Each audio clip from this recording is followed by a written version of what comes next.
एक सिंपल सवाल से शुरू करते हैं। याद करो जब आपने पहली बार इन्वेस्ट किया था। म्यूचुअल फंड में एसआईपी शुरू की, पहला रिटर्न देखा 8%, फिर 10%, फिर 12%। अच्छा लगा, जेन्युइनली अच्छा लगा। फिर कुछ महीने बाद वही रिटर्न देखा और सडनली वो सेम नंबर बोरिंग लगने लगा। यार सिर्फ 10%, इसमें क्या खास है? फिर किसी ने बोला स्मॉल कैप्स में 25 to 30% हो रहा है, तो थोड़ा वहां गए, वो भी हुआ, खुशी आई, फिर वो भी नॉर्मल हो गई। फिर क्रिप्टो का टाइम आया, किसी ने बोला 3x हो गया, आप वहां पे भी गए, कहीं गेन मिला, कभी लॉस, पर सेटिस्फैक्शन फिर भी नहीं आई। ये साइकिल आपको फेमिलियर लगता है? अगर हाँ, तो आज का वीडियो स्पेसिफिकली आपके लिए है, क्योंकि ये जो होता है रिटर्न्स बढ़ने के बाद भी सेटिस्फैक्शन नहीं आना, इसका नाम है हेडोनिक ट्रेडमिल। और इन्वेस्टिंग में ये सबसे खामोश और सबसे डेंजरस प्रॉब्लम है। प्रॉब्लम मार्केट में नहीं है, प्रॉब्लम एक्सपेक्टेशंस का बार बार रीसेट होना है। ये हेडोनिक ट्रेडमिल क्या होता है, पहले साइकोलॉजी समझते हैं। सिंपल तरीके से हेडोनिक ट्रेडमिल एक कंसेप्ट है जो कहता है ह्यूमंस किसी भी चीज के साथ एडजस्ट हो जाते हैं, पॉजिटिव चीज हो या नेगेटिव। हमारा ब्रेन उसे इवेंचुअली नॉर्मल बना देता है। एक रिलेटेबल एग्जांपल लो।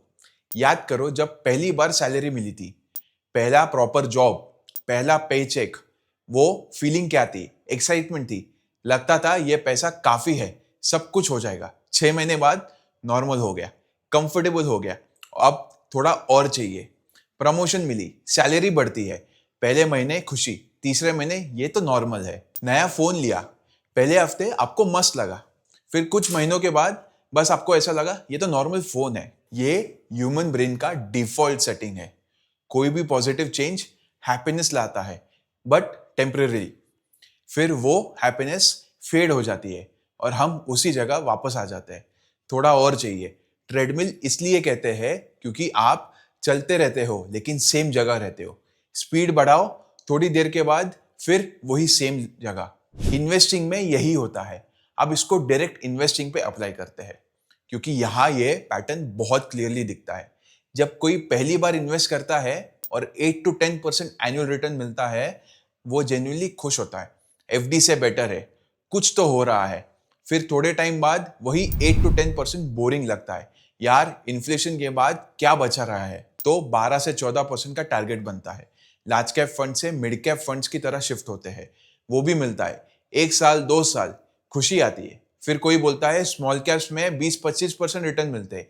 एक कलीग का पोर्टफोलियो 2x हो गया और सडनली 14% फील होने लगता है अंडर परफॉर्मेंस की तरह। तो स्मॉल कैप्स में जाता है, 20% मिलता है, थोड़ी देर खुशी, फिर मार्केट में कोई थीमेटिक फंड 40% देता है, अब 20% भी नॉर्मल लगता है। देखो क्या हुआ, रिटर्न एक्चुअली बढ़ता रहा, 8% से 10% से 14% से अब 20%। लेकिन सेटिस्फैक्शन एक जगह से नहीं बढ़ती, क्योंकि एक्सपेक्टेशन हमेशा एक स्टेप आगे रहती है। Returns don't change happiness, expectations do. और एक्सपेक्टेशंस का कोई सीलिंग नहीं होता। अब इसका एक और डायमेंशन है जो चीज को और कॉम्प्लिकेटेड बना देता है, सोशल कंपैरिजन। पहले इन्वेस्टिंग एक पर्सनल चीज थी, अपना पैसा, अपना गोल, अपना टाइमलाइन।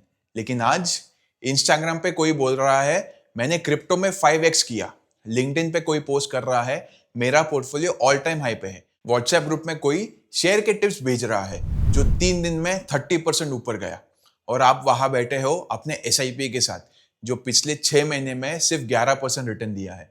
सडनली वो 11% सिर्फ 11% नहीं रहा, वो अंडर परफॉर्मेंस बन गया है। दूसरा ज्यादा कमा रहा है, मैं पीछे हूं।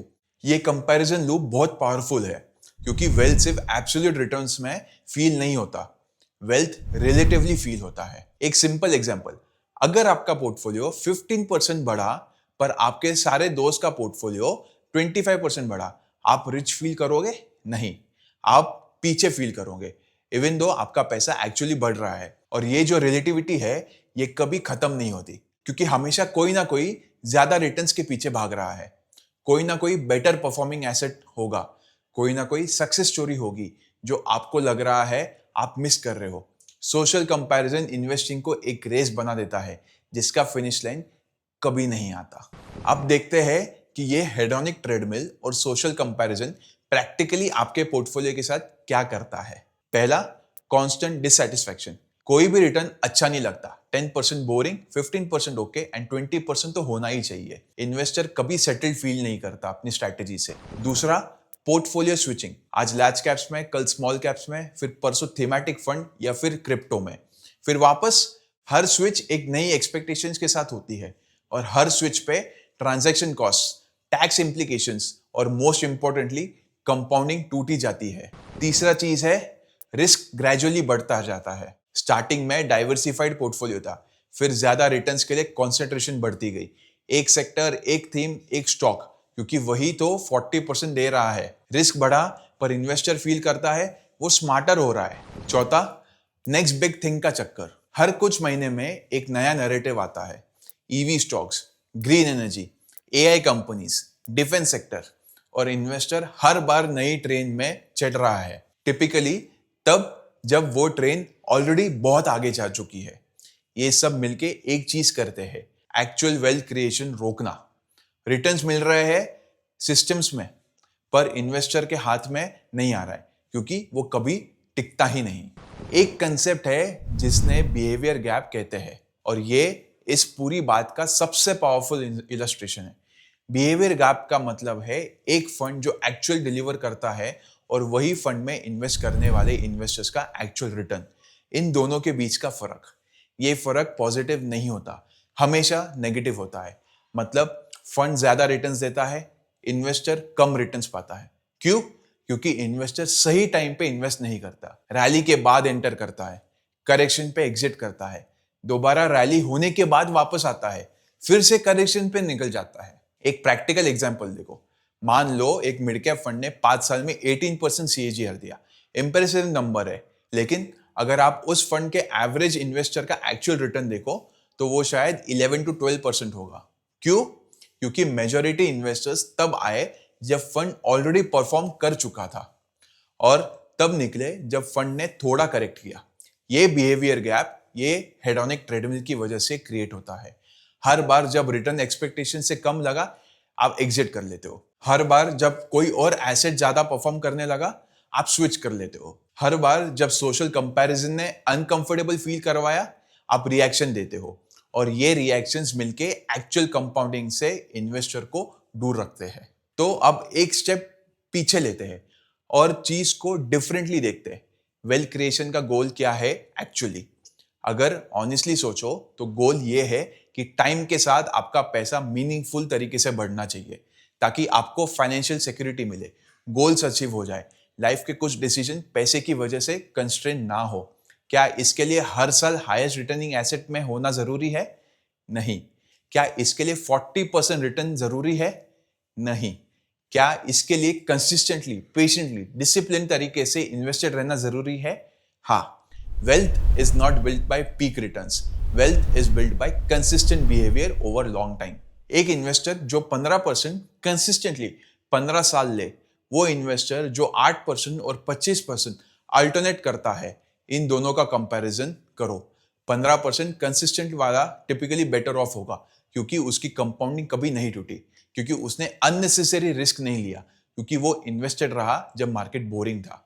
सर्वाइवल इन्वेस्टिंग में अंडररेटेड स्किल है। जो लोग इन्वेस्टेड रहते हैं बुल मार्केट में, बेयर मार्केट में, बोरिंग या साइडवेज मार्केट में, वो लोग कंपाउंडिंग का एक्चुअल बेनिफिट लेते हैं। बाकी लोग सिर्फ उसकी थ्योरी पढ़ रहे हैं।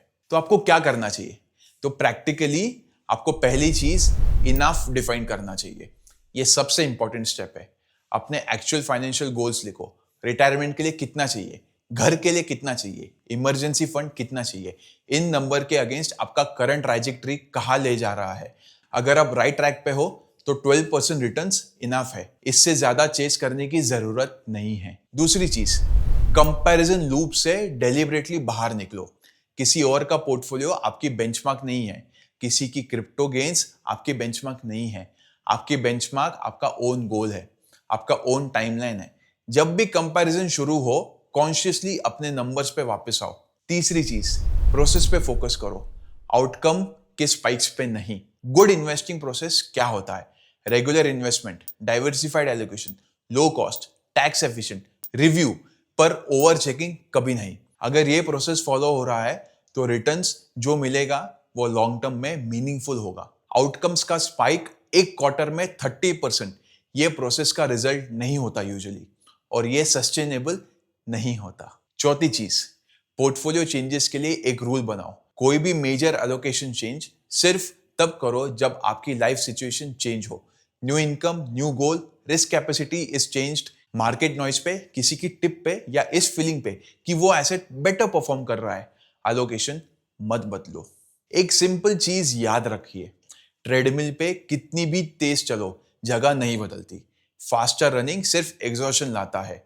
इन्वेस्टिंग में भी हायर रिटर्न चेस करना सिर्फ एग्जॉशन लाएगा। स्ट्रैटेजी स्विचिंग लाता है, कंपाउंडिंग ब्रेक करता है। असली गेम में जीतना है तो ट्रेडमिल से उतरो, एक डायरेक्शन में चलो, कंसिस्टेंटली, पेशेंटली। मार्केट हमेशा कुछ ना कुछ इंटरेस्टिंग ऑफर करता रहेगा, हमेशा कोई एसेट आउट परफॉर्म कर रहा होगा, हमेशा कोई स्टोरी होगी जो बेटर लगेगी। ये कभी बंद नहीं होगा।